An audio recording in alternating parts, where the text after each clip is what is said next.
pagiging guro ay isa sa pinakamahalagang propesyon sa lipunan natin.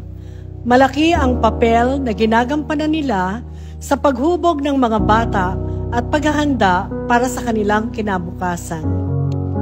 Sila ang nagbibigay ng kaalaman at kasanayan na kinakailangan ng mga mag-aaral. Batay sa aking karanasan, masasabi kong ang pagtuturo ay kawili-wili at kasiya-siya sa kabila ng kung minsan ay may nagiging problema o suliranin.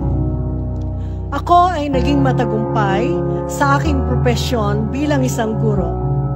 Sipag, sikap, tiyaga, pag-unawa ang naging puhunan ko upang umabot sa 35 taong paglilingkod sa paaralang ito. Maraming salamat, mahal naming mga guro. Ang aming kabalikat o kapartner na nagsisilbing liwanag na nagbubukas ng kaisipan ng mga anak namin.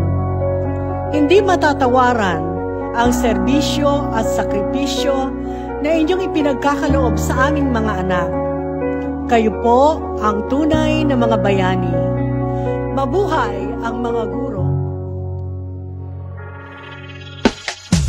Here we are, all of the lights, spotlights are blinding my eyes. Just breathe and leave and let it die. Lift on my head, I'ma rise, spread on my wings, I'ma fly, fly high. I'm getting stronger, I'm getting stronger.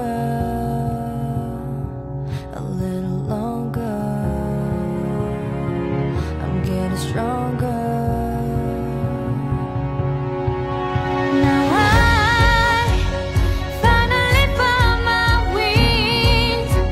I let go of everything, decided to follow my heart. I don't care what they say, my life is not a game, never gonna run away, so don't wake me up. Finally able to breathe, can't wake me up, nothing can wake me up. I'm waking up in my